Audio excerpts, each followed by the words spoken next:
Hello, ladies and gentlemen. Welcome to No Final Bell. We have quite a lot to talk about with AEW Dynamite and Rampage. But to start off, we have our well, Impact Wrestling's Rebellion. No, Sacrifice. yeah, Sacrifice. Sacrifice. Sacrifice. Yes, not Rebellion. Rebellion is in a couple months. Yeah.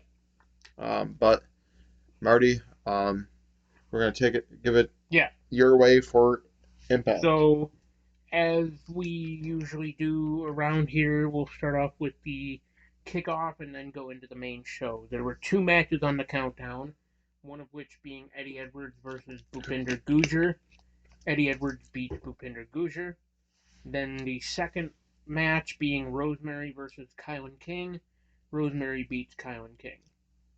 So, those two matches I actually didn't watch live as it was happening because I was just coming back from work, but I was able to catch the main show.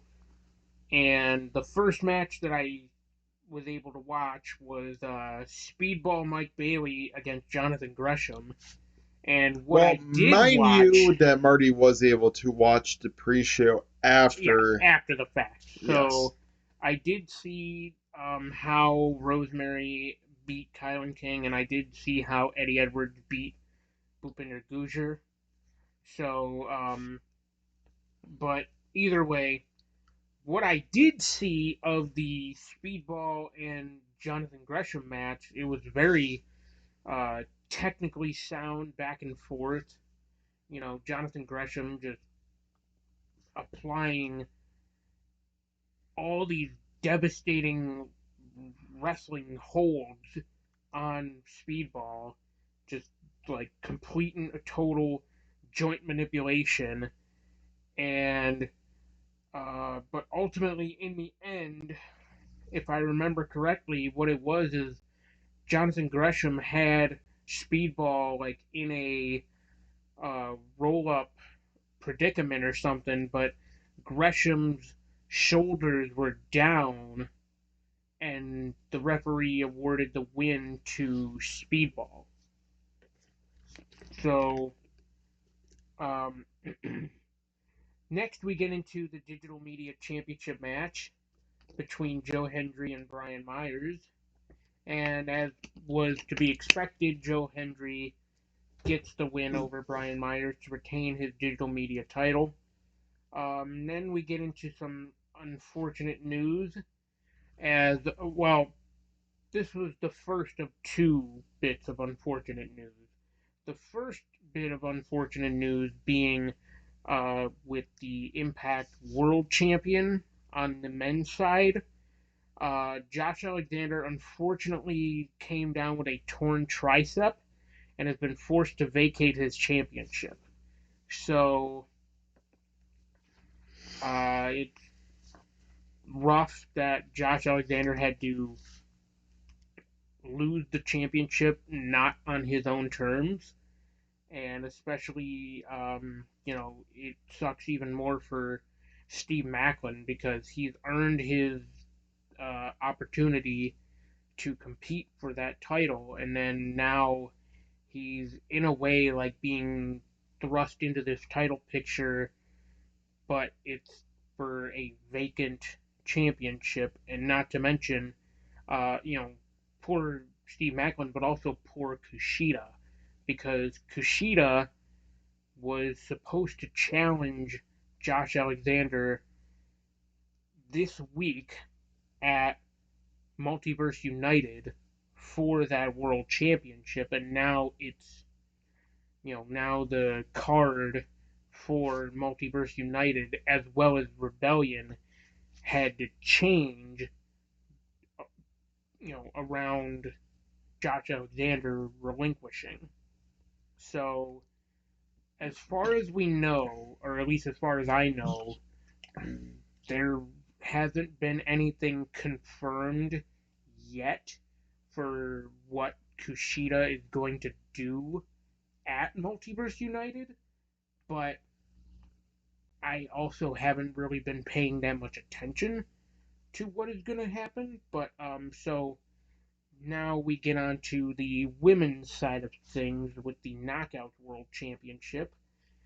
Mickie James. So it was announced that Mickie James came down with an injury and could not defend her championship. So it is revealed that she has a broken rib. Therefore, cannot defend the title going forward, and at Rebellion, if Mickie James is healed by then, there will be a three-way match between the winner of the Fatal 4-Way match at Multiverse United. So yes, it's going to be, if I can remember it correctly off of the top of my head, Miyu Yamashita, Deonna Purrazzo, I believe Gazelle Shaw, and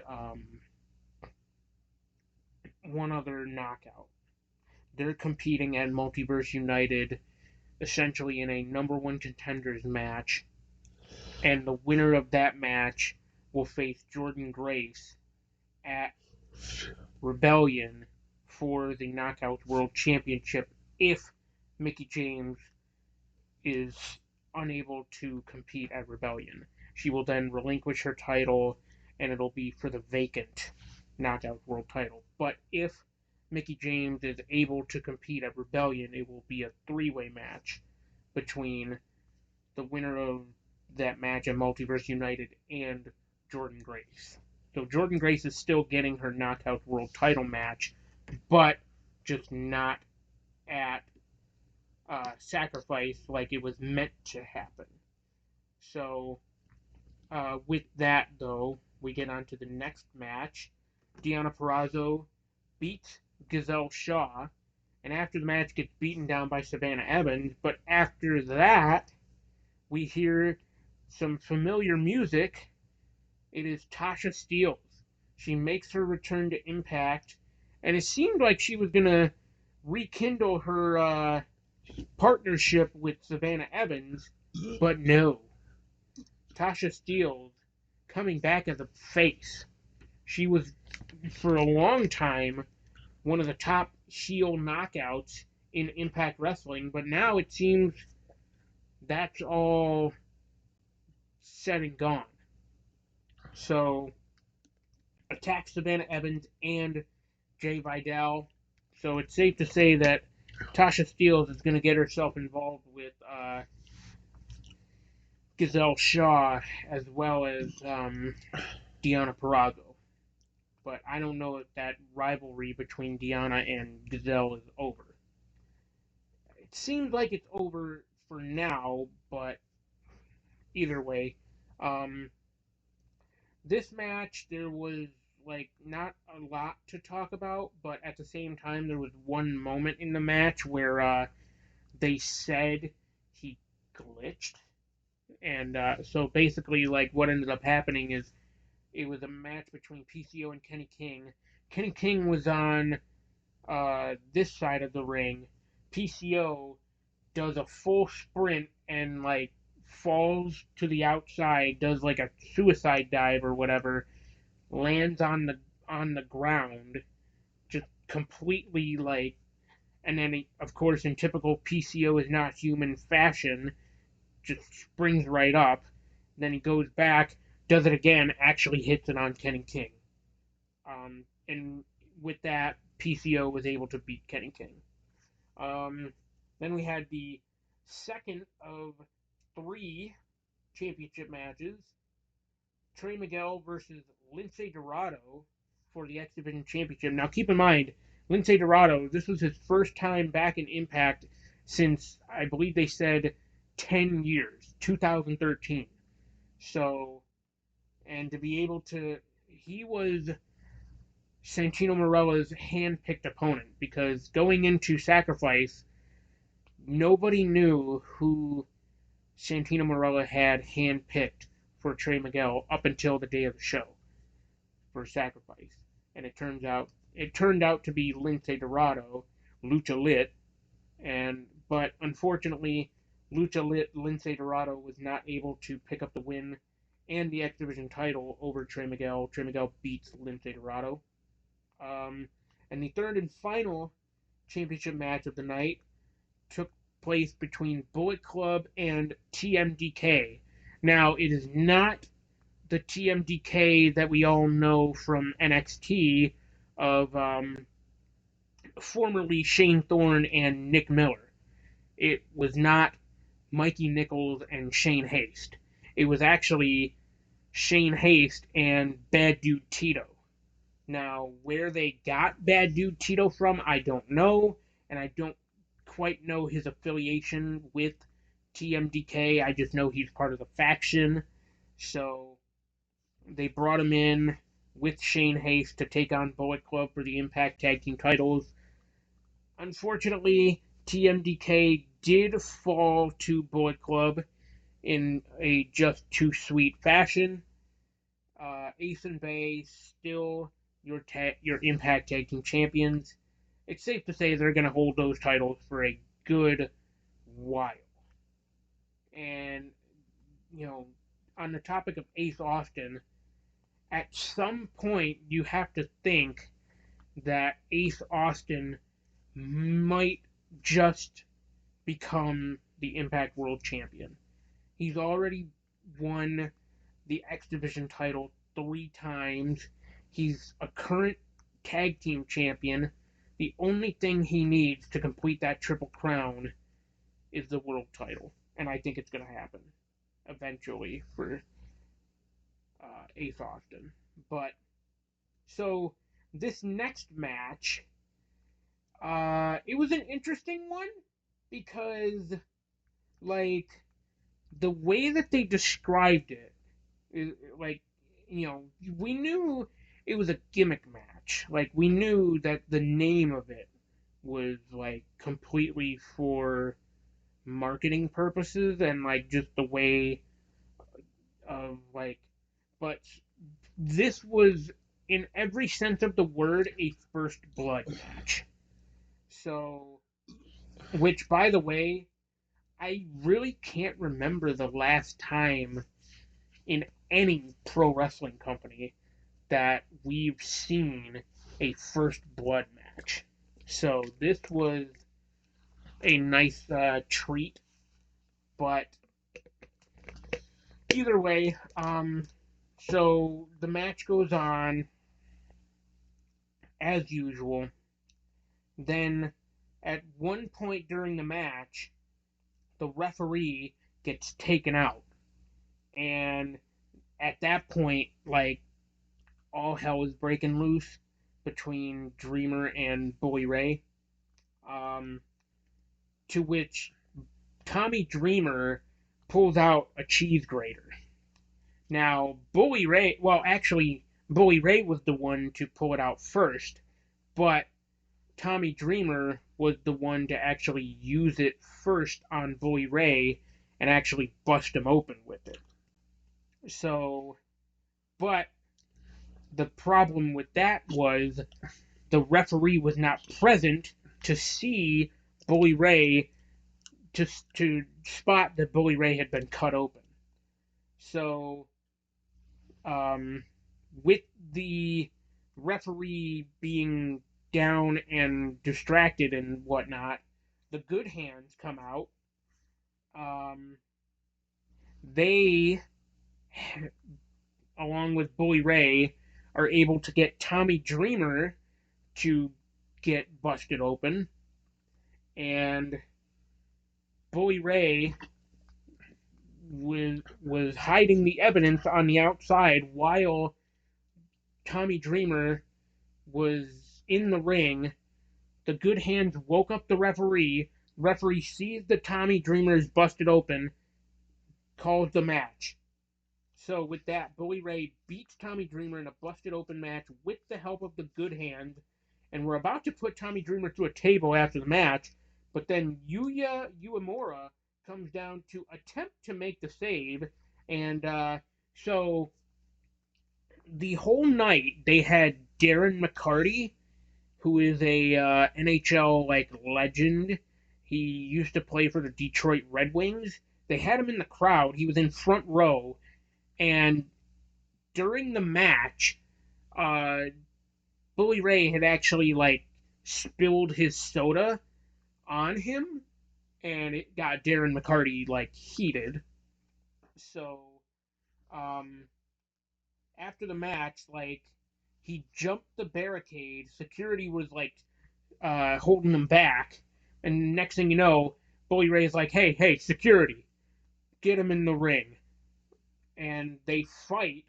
You know, but like, and no disrespect to Darren McCarty, because I know he's not an active wrestler, like he's not, but like, man, when I was seeing that whole exchange go down, I'm like, man, these are some of the worst fake punches I've ever seen out of, like, you know,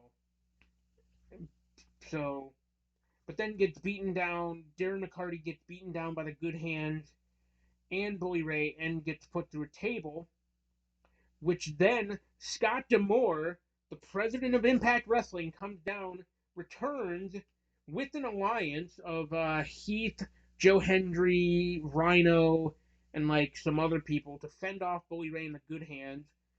So, but Bully Ray and only John Schuyler were on the entrance ramp, whereas Jason Hotch was still in the ring. He tried to, like, fend them off himself, to which Scott D'Amore got a hold of Jason Hotch and hit him with a freaking Canadian destroyer. Like, and I remember seeing that. I'm like, what the hell just happened? Because, like, you wouldn't expect somebody of Scott D'Amore's like size and stature to be able to hit a Canadian destroyer, but he did it. And like Scott D'Amore was pumped after it happened. Like he was getting the crowd like all hyped.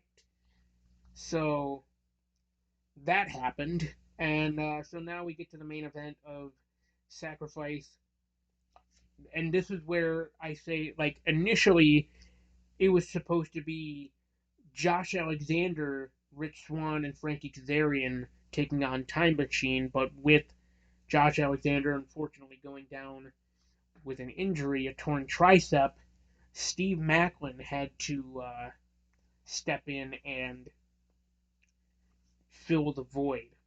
So it ended up being Time Machine versus Steve Maclin, Rich Swann, and Frankie Kazarian. Basically, the whole thing throughout the match was like, oh, Steve Maclin needs to be able to make this like team work. Uh, it's safe to say he was not quite able to make the team work because they ultimately went down to Time Machine. And with that, that is Impact Wrestling Sacrifice. Now we will get on to AEW Dynamite and Rampage. Yeah, AEW Dynamite starts off very interesting as Nick and Matt Jackson were attacked before the show and getting taken to the hospital. And Adam Hangman Page is going with them, but Kenny Omega stayed behind. Is not. Makes you wonder if it was truly Black Bull Combat Club or if it was Kenny Omega having to do something with Young Bucks. Makes you wonder if Hangman's going to be back with the Bucks and Omega is going to be with, somebody else. Well, I mean, it's even more interesting when you consider, like, he wanted to go with them, but Don Callis was the one that was like, hey, like, Kenny, keep your head in the game. Like, you have a match tonight against Vikingo. Like, you can't lose track of that. Almost, Don Callis had something to do with the Bucks. I kind of think Don Callis is the reason behind the Young Bucks getting attacked.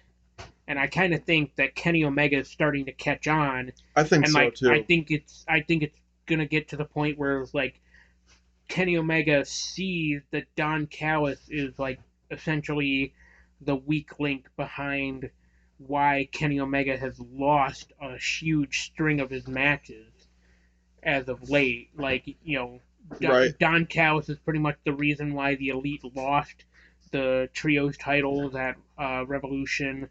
He's the reason behind potentially why the Young Bucks were attacked backstage, and Kenny Omega's going to catch wind of that and be like, Don, your family, or you're like my family, but it's time at a certain point in your life, you got to let family go.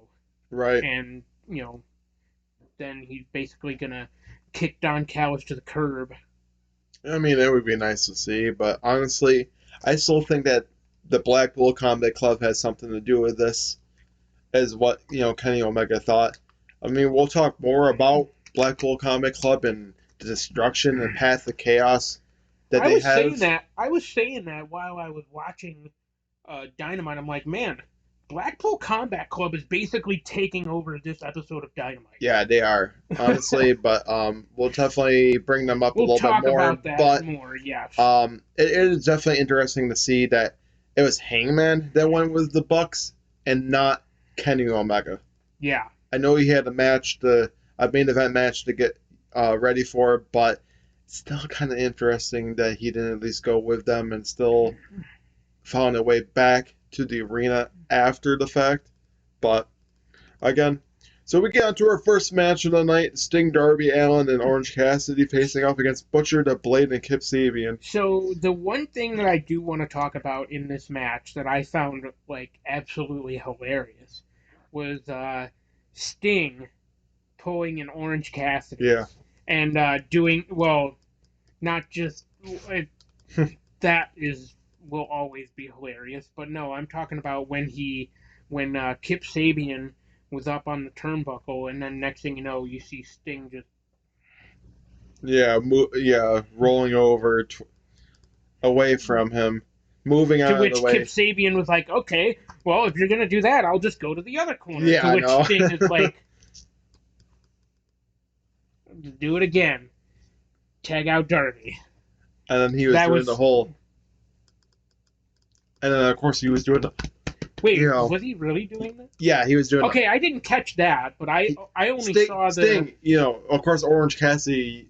When they faced off against Sting and Darby, they did the whole kick exchange, and then they did the back up and the big kick, to which Sting just started going. Well, I mean, Orange Cassidy did that, but no, it was actually Sting in this match that was doing that, and then he's like, he's like, that I'm gonna do what I usually always do. Gets fired up.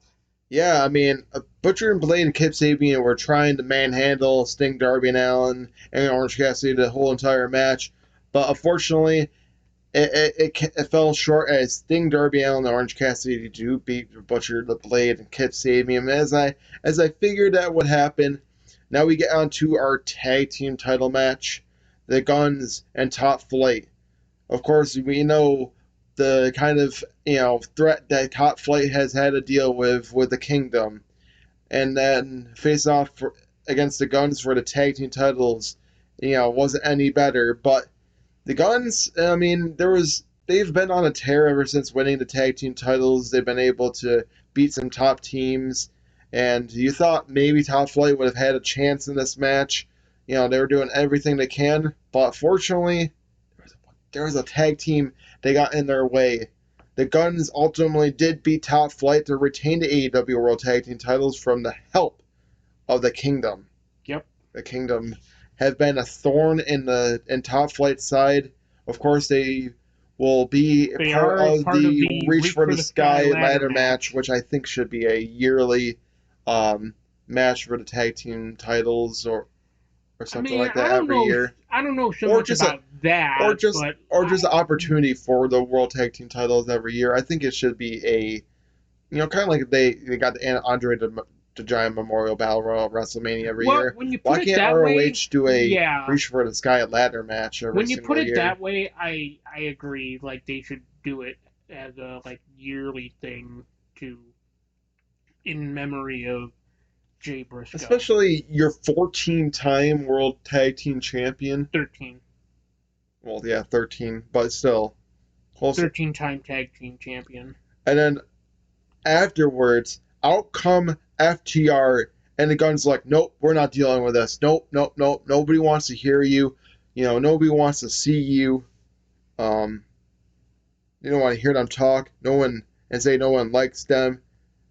They're losers, and the Guns beat them. Nothing they can say to get a title shot again. But they say if they lose, they will never challenge for the tag team titles again. To which the Guns are like, nothing. They kept repeating the thing, nothing you say and nothing you offer will make us change our mind. And ultimately, they say if they lose, they will never tag again. And at that point, the Guns still are like, nothing you say will change our mind, nothing you offer. To which Dax Harwood draws that final FTR blow. say if they cannot beat the Guns and win the tag team titles, they will leave AEW. The Guns say deal and then spit in their face. What does this mean? Ultimately, what we know about FTR is that they have not re-signed with AEW. At least as far as we know. They're set to be free agents in April. Yeah, of course, yeah, that we know. Personally, what it seems like to me is that this could be the last time we're going to see FTR in AEW. Yeah. But the problem I have too here is AEW going to swerve us and say that FTR has re-signed and win the tag team titles? You kind of have to say yes, they will win the AEW tag team titles. Why else would they come back after such a hiatus? I think that maybe they worked out a deal with Tony Khan in secret and not going to say anything until maybe that episode, like, oh yeah, FTR has announced that they have re-signed with AEW, and then they win the tag team titles, or they win the tag team titles and then shortly re-sign with AEW.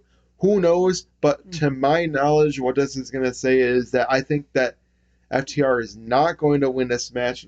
They're going to leave AEW. They're going to be free agents. They might leave AEW. I mean, it's been rumored. It's been out there that they were going to leave. Yeah. And go elsewhere. And I think the signs are pointing to that being the fact. Unfortunately, they would not come out with,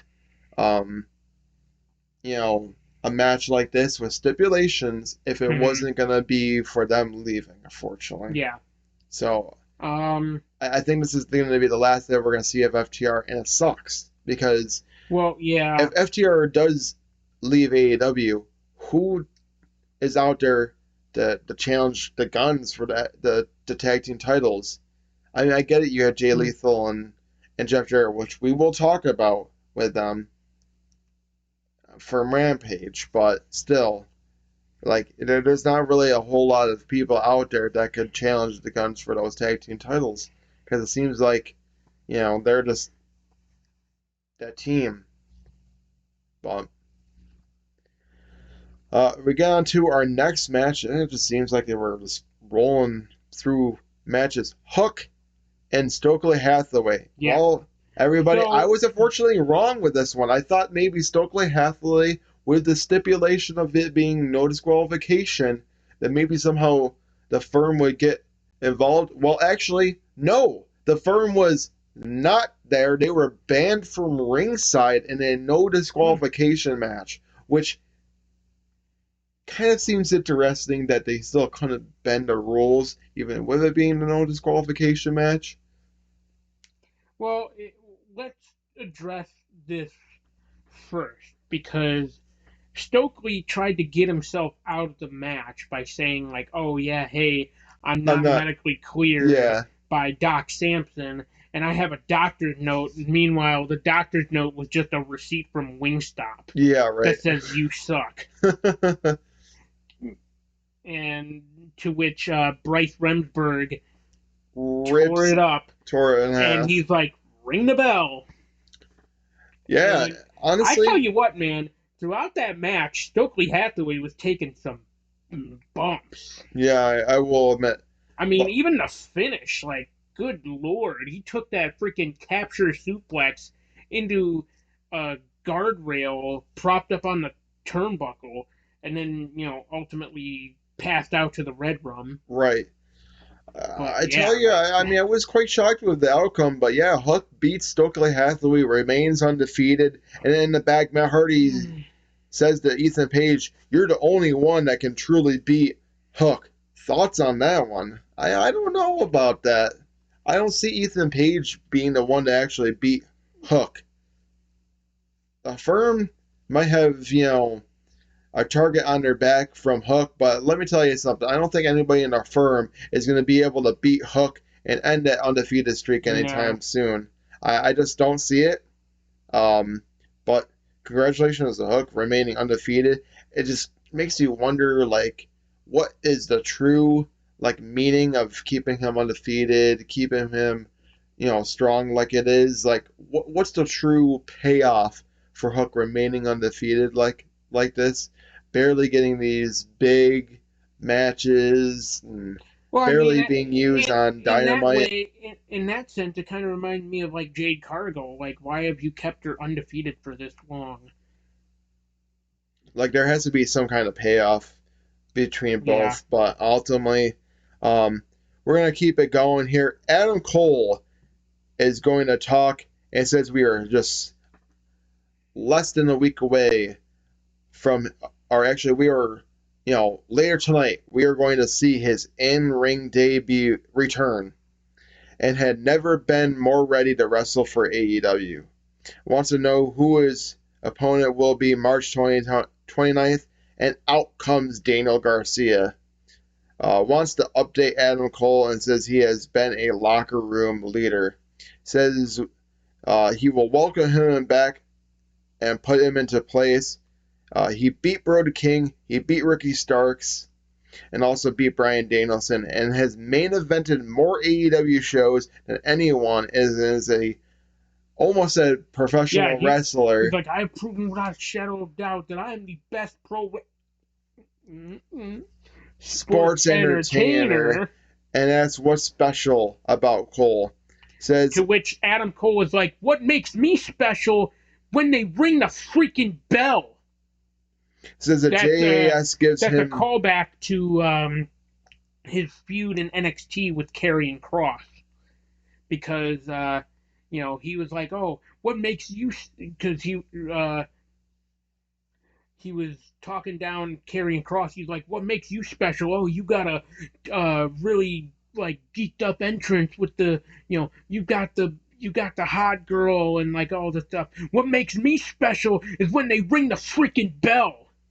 So yeah, it was a nice callback to his feud with Karrion Kross It says in that NXT. JAS gives him that false sense of direction, and Adam Cole Full sense says, of purity is what he said. yeah, and But Adam Cole says he will do anything about the second chance and found it, and says he's against Daniel Garcia, and says it's a statement that the best pro wrestler on the planet is back. It's going to be a great night for him and the fans, but not so much for Garcia. Yeah, I hate to say it, Garcia better watch out because Adam Cole is going to be coming back with a vengeance and going to bring it. Uh, later tonight, Adam Cole is going to get the victory against uh, Daniel Garcia, unless somehow the Jericho Appreciation Society get involved. it's possible. I think this might set up with Adam Cole and the rivalry with Adam Cole and the Jericho Appreciation Society. And who knows who Adam Cole's got to save him because he doesn't have Bobby Fish, and I don't think he's got Kyle O'Reilly. So I don't know who exactly is going to be on Adam Cole's I was gonna side. say I don't know what's going on with Kyle O'Reilly. Like I don't even know his contract status with AEW currently, because like I'm pretty sure he technically signed a deal back in like 2021 or whatever, but we all know what's happening with Bobby Fish. I mean, folks, where's the lie? Right.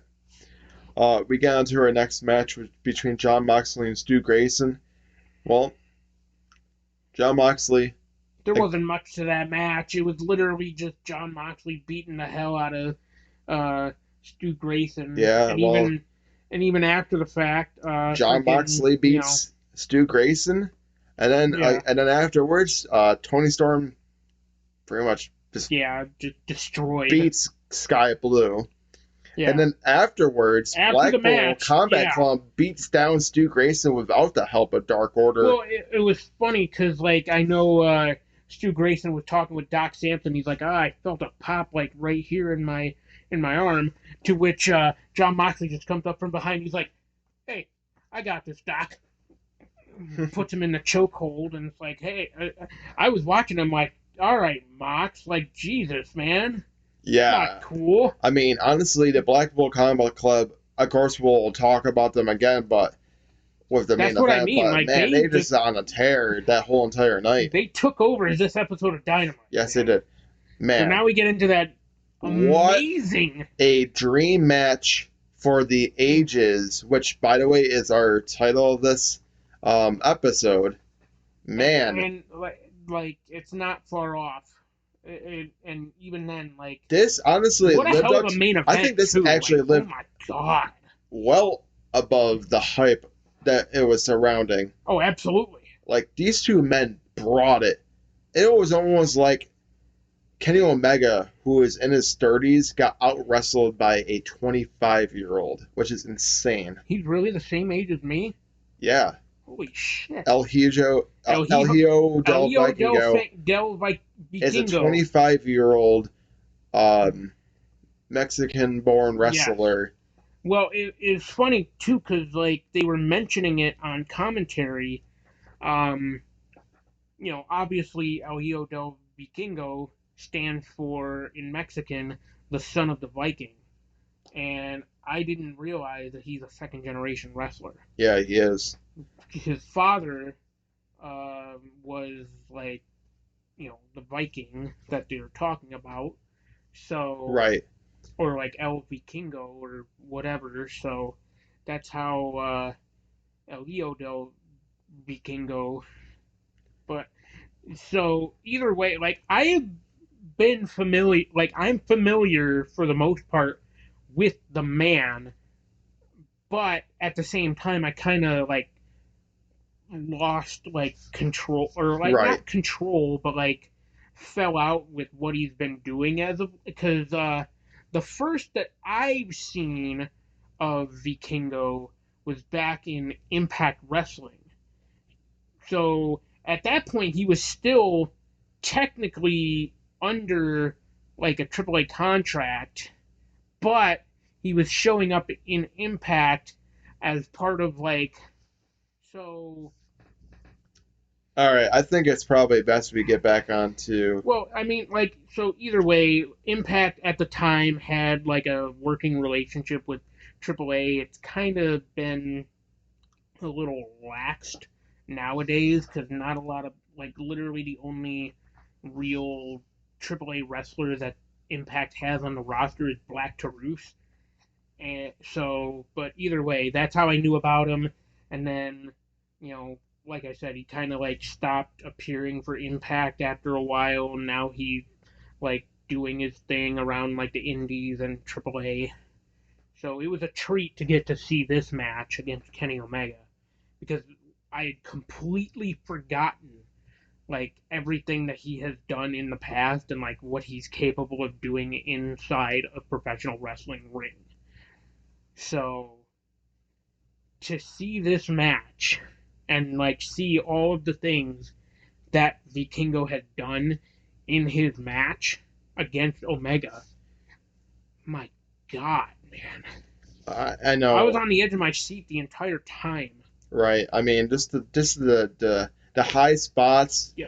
To give you an idea of the things that he did in the match, a diving Poison Rana, right, a 630 senton to the outside, like he went off the middle rope into the table, did a 630 senton to the outside through a table, to which Vikingo was this close to hitting the back of his neck on the apron, attempting that move. Trying to think of what else. Oh, his like, what do they call that? A Dragon Rana? where he flips onto the person into a Hurricane Rana. I believe they call that a Dragon Rana. Yeah. To the outside. Let's just say he did multiple. At least I'm pretty sure Dragon Ranas That's what I'm throughout the saying. match. Like, Kenny Omega was almost like out of his element in this Yeah, match against yeah. El Hijo del Vikingo because, the 25-year-old AAA champion Triple A there. Mega Champion. Yeah, Yeah, Mega with Champion. Which, which by by the the way, way, was Kenny Omega's. Which there's a title he that had to Kenny Omega, relinquish yeah, because of of the injury. fact. Yes. Yes. Well, but not to mention, I was going to bring that up. Vikingo is actually going to be defending his Ring of Honor, or excuse me, his AAA Mega Championship at Supercard of Honor this Friday against Commander. Hmm. Now, if you don't recognize that name, Commander, he was the one who participated in the Face of the Revolution ladder match. So Oh, it is going to be a complete and total showcase of lucha libre skill, and right. like I I can already suspect it's gonna be like, it's probably gonna piss off a lot of people with the, and calling it a spot fest, but that's pretty much what it's going to be. And not for nothing though, spot fests aren't always a bad thing. Right. Well, even So after Kenny Omega basically just got rung around in that match and, got outclassed, he still gets the win yeah, in a very back and forth, highly anticipated contest. And then the Blackpool Combat Club come out and beat down Kenny Omega after the match. What does.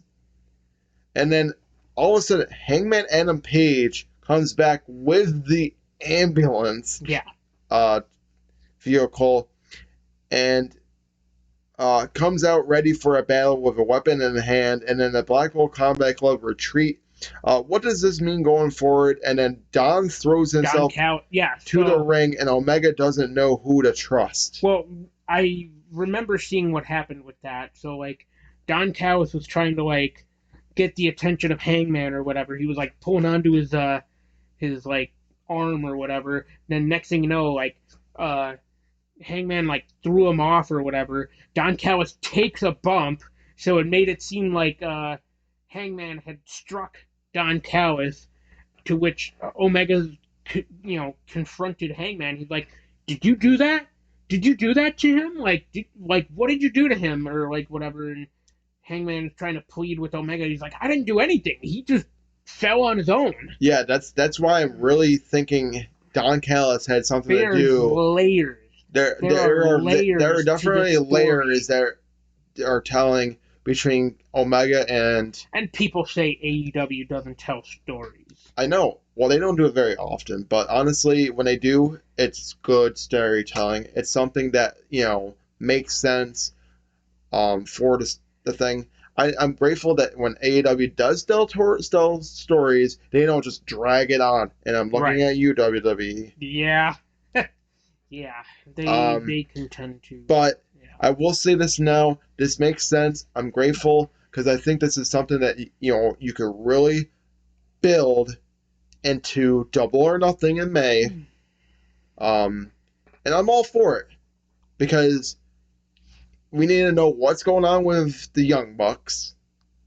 Yeah. We need to know what's going on with Don Callis and what side is he on? Is he on the Kenny side? Is he with Adam Hangman Page's side? We need to know what side he's truly on. And did he have something to do with Adam, the Young Bucks getting attacked? Because I think Don Callis is going to find a way to turn on Kenny Omega and be like, haha, Kenny, I never needed you in the first place. I was just using you this whole time. I can see it being something like that. I mean, not for classic nothing. Don Callis. Yeah, I was going to say, he's always been that evil, conniving son of a bitch, even from his ECW days. Is this really going to push Kenny Omega to being a mega face? and I'm all for it. Maybe.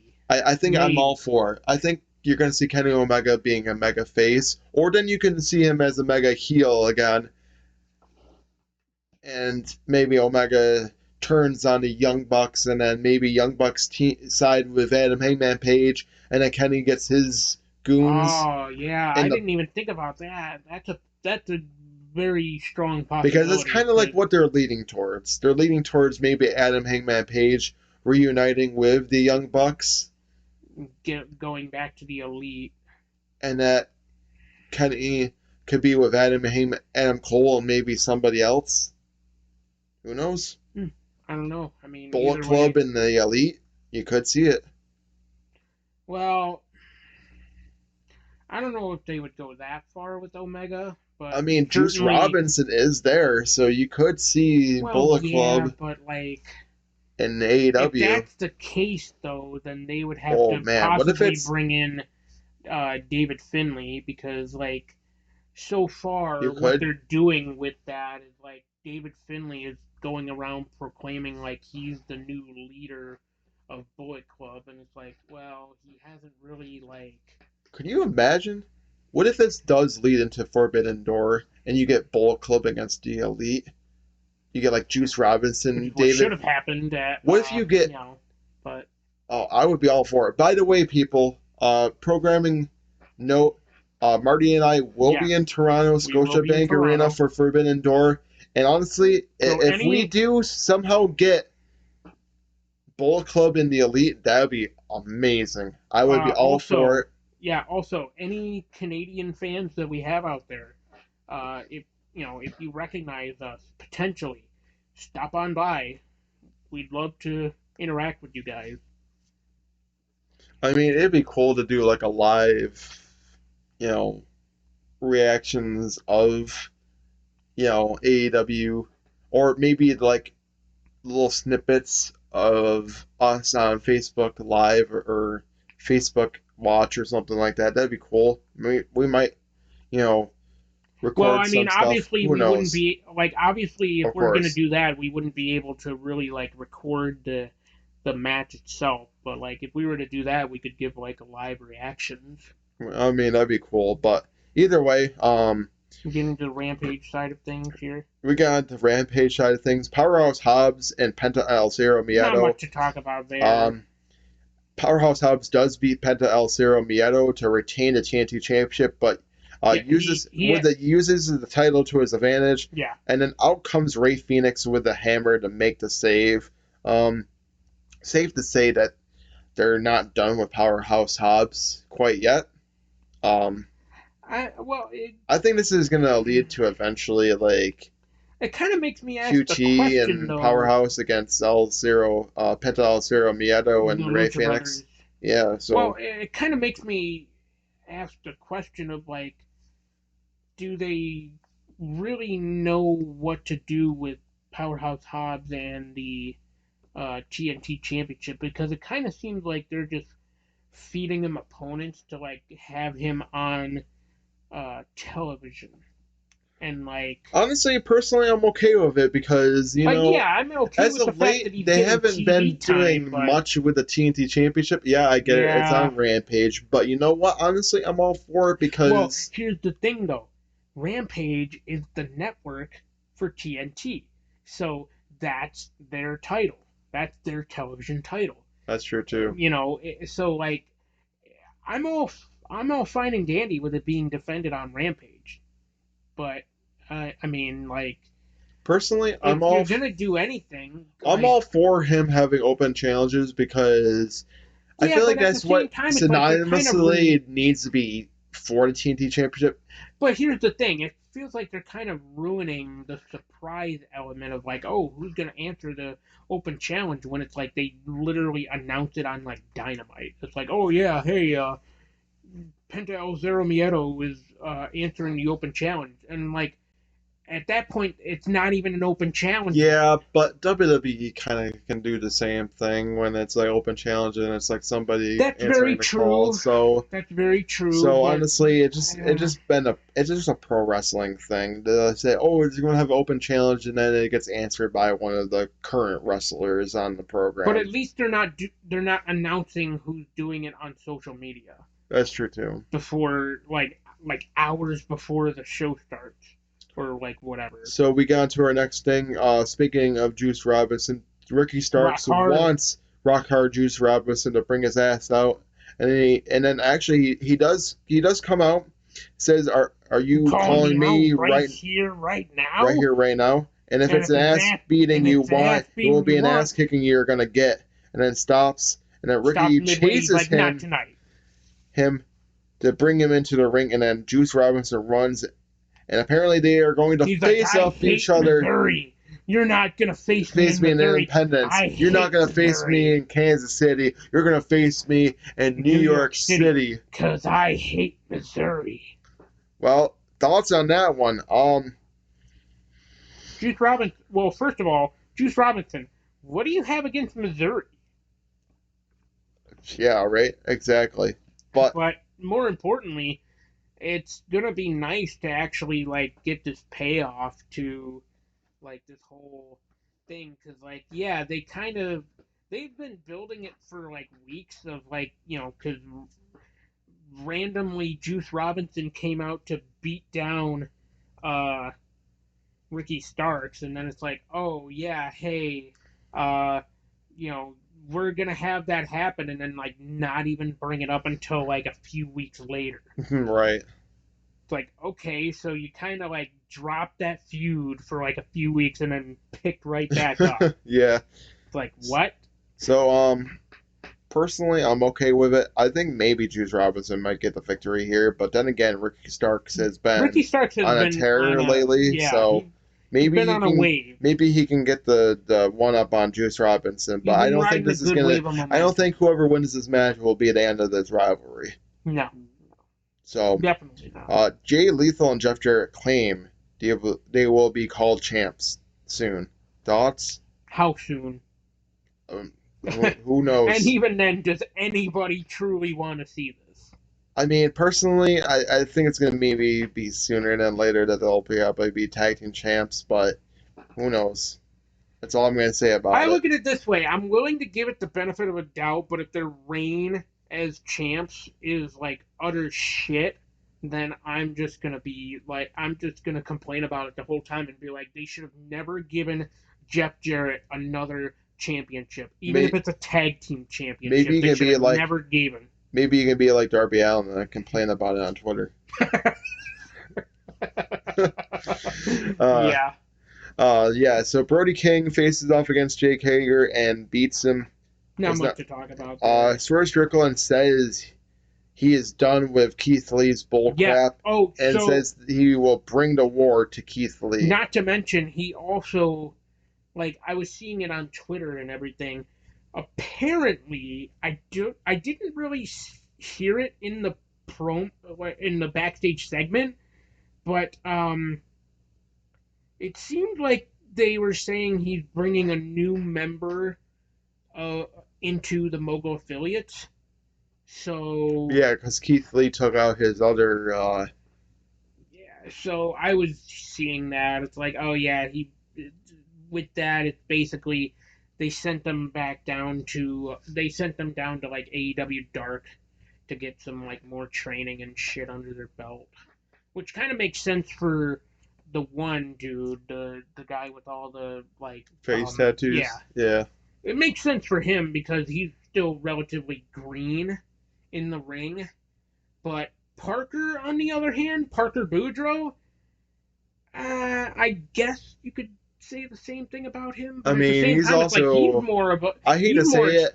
He's than, kind of a.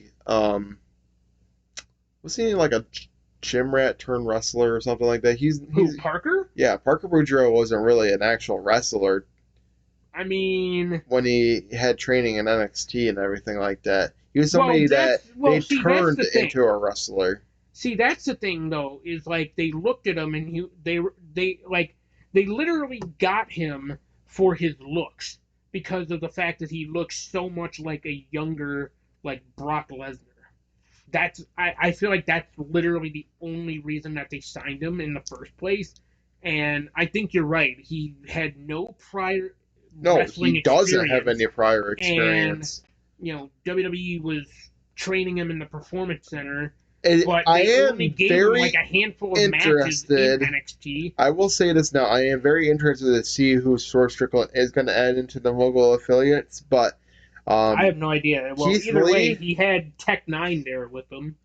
I will say that Keith Lee better watch out because whoever Source Strickland is going to have with him is probably going to bring it to Keith Lee. I just want to say this. I kind of find it funny that he goes from like one rapper to another because like he goes from Rick Ross to now he's got Tech Nine. Yeah, I don't know. I know he is a big hip hop artist and a rapper. I mean, he's got a lot of he's definitely got some connection. So it doesn't shock me that he knows all of them. Where's Action Bronson when you need him, or is he too busy tagging with Hook? He's probably too busy tagging with Hook. Who knows? So Taya Valkyrie literally squashes Layla Gray. Yeah. And then beats down Mark Sterling after he's like, "Oh, I got a cease and desist for you. Don't use." Taya Valkyrie didn't care about the cease and desist. Yeah, she doesn't care. And then even then, she's been using that move a lot longer than Jade. Exactly. And then shows that she is ready to face off for the title. I think she is more than well deserving to be the TBS champion. Just give it to her. She's well deserving of it.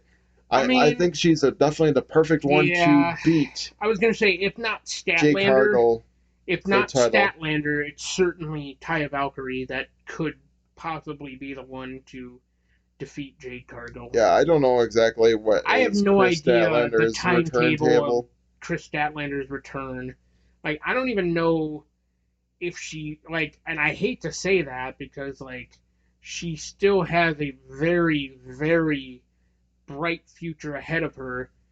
The thing is, she's just got to stay healthy enough, and I hate to say it, I don't know if the AEW doctors and everything will even medically clear Chris Statlander to return. Why? What kind of injury did she even have? I mean, it's still the same ACL and everything, but at the same time, she's literally had 3 different ACL injuries. So I don't know potentially I don't know that would be something that would force a medical retirement. But at the same time, it's she's kind of a liability to AEW with how much she's getting injured. Right. She might be, but honestly, I still think that's the main reason why you bring in Taya Valkyrie. Yeah, I mean, I would hate for that to be the reason why Chris Statlander. And I think she can be she's honestly the only one that can beat Jade Cargill for the TBS championship, which makes sense. That's kind of sad though that they would have to essentially bring in an outsider from I know she's signed to AEW now and she just finished up with Impact, but at the same time it's kind of sad that you have to bring in somebody who made their name in Impact Wrestling and AAA to come in and possibly dethrone Jade Cargill. I mean, why not? If anything, you should have gave that same kind of treatment to Madison Rayne, if you ask me. But meh, it is what it is. No. You should have gave that treatment to Ruby Soho. When I agree. Because there was multiple opportunities that you could have gave her. She literally challenged for the AEW Women's World Title twice.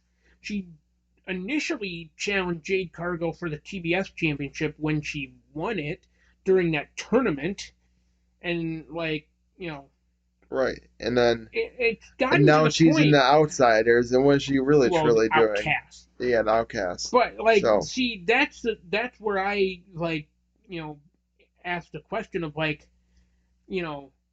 it's fine if you want to put her in the title chase, but when is she going to be the title chaser? Right, exactly. Or you know what I'm trying to say with that. Like, when is she actually going to be the one to hold the championship and, like, not do the chasing? Well, we get on to our main event of Rampage, the Acclaim, and the Kingdom. There wasn't really much to this match, other than the Acclaim beats the Kingdom, and then Top Flight come out and, you know, try to get involved after the match itself with the Kingdom. It's safe to say that, you know, they're not building done. to that. They're not done with their feud quite yet, Yeah. and I don't think they're going to be done with their feud even after the Reach for the Sky ladder match. So, Yeah. you know, because I think they're still, you know, I would assume that one of those two are going to be the ROH World Tag Team Champs, and You that would you're think. still not going to see, you know, them being, you know, ending their feud anytime soon. It could lead into Double or Nothing. It could be leading into Death Before Dishonor. Who knows? Which would be after, you know, Super Card of Yeah. Honor. So, Either way, like, they. Whoever ends up as the ROH Tag Team Champions after Supercard of Honor and that Reach for the Sky ladder match, you just know that they're going to be, like, tearing up that Ring of Honor Tag Team division. right. They're, depending on the team, possibly going to be tearing up the AEW, like, tag team division and, like, showing up on AEW television with those belts. Like I Right, said, exactly. depending on the tag team. For all we know, it might end up being the Lucha Brothers that win the Ring of Honor tag team titles. Like, we don't know. Right. But Before we really wrap up and end this episode, programming note that next week's episode will just be Death or Super Card of Honor Supercard of Honor as well and as Multiverse United. yes. So it's gonna So feel like a I'm pay-per-view special like we did in the yes, past, but it's I'm going to be episode 76. I can tell you right now, I'm definitely not going to be watching Multiverse United live at 11 o'clock at night because, like, I have to work literally the next day. Right. And even then, all, if I watch that entire show, I'm going to be exhausted by the time I wake up. Right. So it's not worth it. I'll probably end up watching it, whenever I get an off day. Same thing with Supercard of Honor. So Yeah, I mean, to be honest with you, probably Sunday for both. Sunday seems to be our days to record for getting up to which is uploading, fine by me. which is the upload on Wednesday. So again, we're gonna try to make sure to probably record on Sundays and have it uploaded on Wednesdays at 5 p.m. We've been good about it. We want to keep our fans happy and have it uploaded at Wednesday at 5 p.m. Going forward. And if we don't, you might have to slap us in the face. Not literally, maybe just figuratively. Or unless you want to, come and do it literally. But this is going to conclude this episode of No Final Bell. Make sure to follow us on social media, Tinkle Sports. Of course, over here, you want to follow us on Tinkle Sports Entertainment. And also watch us on Facebook Watch if we can get it up and going. And of course, over here, we have No Final Bell every Wednesday at 5 p.m. Sunday morning Tinkle every Sunday at 9 a.m. And then Out of Turn 4 every Tuesday at 5 p.m. if you want to catch us for more content. Of course, follow us on YouTube. As always, we will catch you in the next video. Goodbye, everyone.